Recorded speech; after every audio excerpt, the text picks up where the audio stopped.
Good afternoon from Baltimore. This is Alistair Williams, and I hope everyone is enjoying the end-of-day session here in Baltimore, Maryland. We recently penned an article called La Niña Watch. Now, we don't do too much on weather, but when we do, it's got to be good. And this La Niña Watch article that we did, it says the potential for Snowmageddon. This is not what we're saying. This is what the Climate Prediction Center is saying. La Niña Watch for 2017-2018 could be upwards of 50 to 65% chance that's going to happen. That we're going to get a major snowstorm or snowstorms on the eastern seaboard and the parts of the Great Lakes. This could be a potential headache for the Federal Reserve, who claims that the economy is in a transitory state, and another headache for President Trump, who claims that this is the best economy ever, even though no pro-economic growth strategies have ever been pushed through as of yet. And the country is dealing with severe debt loads, and non-financial companies are dealing with severe debt loads. Citizens are basically insolvent. Most people have less than $500 in their bank accounts and cannot handle an economic contraction. On top of that, we're dealing with hurricanes that have devastated the Gulf Coast and wildfires that are some of the largest ever. But nevertheless, we have an administration that's telling us that everything is fine, don't worry. Well, here's the other headache. It could be the winter cycle, a terrible winter cycle for the East Coast. Now, what does that mean? That means plunging temperatures on the East Coast and a snowy, or how the report put it, a very wet period. And when they say wet, we're talking about snow. So this could bring in or usher very snowy conditions for the East Coast all the way up to the Great Lakes. Now, going through the list here of what we have in the article, we talk about the construction of how a La Niña forms. And how a La Niña forms, and this is from the climate.gov. Most of the stuff that we have has to be anchored by government data, even though sometimes we don't believe it, or it has to be anchored with a very credible source before we talk about any of this. And this is what the climate.gov says. The atmosphere over the tropical Pacific was La Niña-like in September, but required cooling of the ocean surface was interrupted in the second half of the month. However, deeper waters in the East Coast cooled further. And forecasters say the odds of a La Niña is anywhere from 50 to 65%. So what's happening is a cool air mass is coming across the equator, and it's going onto the Pacific, cooling the surface water, sending that to Asia. It gets recycled back around into the Arctic, and then it forces these jet streams in the Arctic to dip down below Canada into the United States and just blast the East Coast. That's kind of in a short way, in a very quick way. That's how a La Niña forms. It takes quite a bit of time to do that. But the area where scientists, weather forecasters look for in the first signs of a La Niña is on the equator, just a little south of Mexico.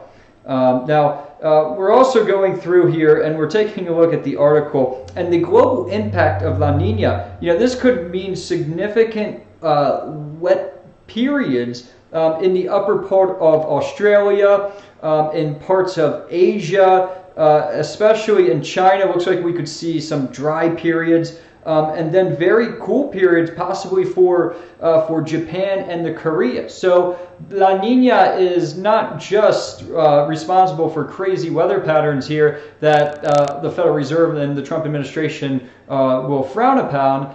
It could mean significant weather changes in parts of the Eastern Hemisphere. So it's a global phenomenon that is occurring.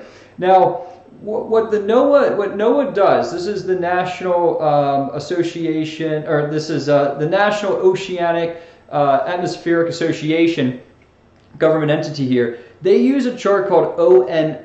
ONI is Oceanic Nino Index, ONI.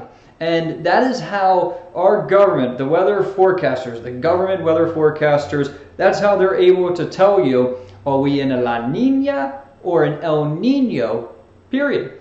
And right now, the index is registering a weak La Niña.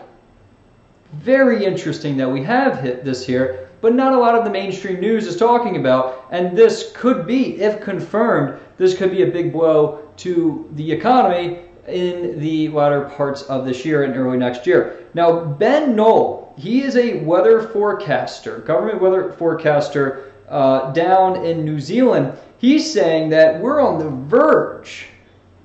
verge of declaring a La Niña.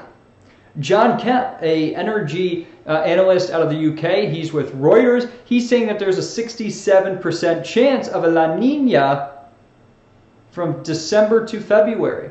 So very, very interesting. Individuals from 2 different parts of the hemispheres talking about La Niña.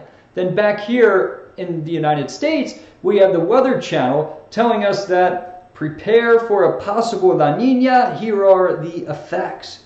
So the Weather Channel can't deny this, because what was happening is the Weather Channel and the mainstream media, they have gone on a binge in talking about global warming. The Earth's going to end. It's going to heat up. I mean, it was even to the extent that Canada, Pope Francis, Stephen Hawking were telling us about global warming in a synchronized fashion. It's called propaganda. Ever since the repeal of the Smith-Mundt Act in 2013, it's okay if the government and any other entities within the government lie and use your taxpayer money to create propaganda and lie to you. It's okay. So let's say you give 20% back to the government can take that money, turn it around, and lie to you and create propaganda. It's illegal. I mean, even Canada went to the extremes and say, look, guys, we're going to investigate people who deny global warming. You're saying, wow. Wow, that's incredible. Now, what's very interesting is on the topic of global warming and how much money you can make off of fraud science. We talk about Al Gore, who, when he won his Nobel Peace Prize in the late 2000s, mid 2000s, 06, 07, the temperature was higher than it is today.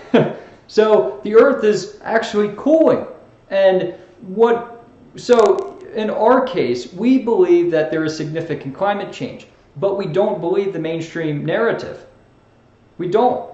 Why should we? We believe what's occurring on the sun and the 11-year solar cycles and the minimums and the maximums of the sun have profound changes on the Earth and the climate of the Earth, rather than believing man-made and an industry that's created by very greedy people, such as Al Gore, who had a net wealth of $800,000 when he started in the late 1990s, and now he's worth a few $100 million. So a lot of these guys are going to be severely wrong. A lot of these scientists are going to be severely wrong, because the Earth is actually cooling into the solar minimum, and some say a grand solar minimum, and we're already seeing the effects. We're seeing the effects of heightened volcanic activity. We're seeing the effects of some of these geomagnetic storms. For example, I wrote an article on Ophelia. Ophelia was a hurricane that is, right now, that hitting Ireland or parts of Europe, that strengthened to a Cat 3 in colder water. How does that happen? Well, guess what? A geomagnetic storm registering on a KP index of 4 to 5 and maybe even 5 to 6 was going off the same time. So these solar particles coming from the sun, hitting Earth shields, warming up specific levels of the atmosphere, supercharged Ophelia, supercharged Harvey, supercharged the hurricane that hit Florida. Maybe we should start looking at the sun as a collective soul, a collective mass, and say, what the mainstream media is feeding us is garbage. And maybe we should actually prepare for what minimums occur, what minimums produce, and what minimums have produced over time. There's a lot of data on that, and for us to ignore that, I think it's very, very unwise. That's why we've been pretty adamant about solar cycles and what minimums mean. But anyways, what I want to leave you with is the understanding that La Niña is a very high probability. As of today, we already see the first signs of it, of cool water coming off the equator. That's a big red flag of what's to occur, and we're merely just giving a warning that La Niña could have, if confirmed, hasn't been yet, but if confirmed, and some weather forecasters who are within various world governments are saying that it's imminent. we could have a very significant snowy winter here on the East Coast, Great Lakes, and frigid temperatures, which could be detrimental to the economy, because we're already suffering from what's happening in Houston and other port towns on the Gulf Coast, and also California. And then just the overall understanding that the U.S. economy is in subpar economic growth, heavy debt burdens, and the subpar economic growth, really nothing's happening in the U.S. So anyways, this is Alistair Williamson from Baltimore. You've been warned.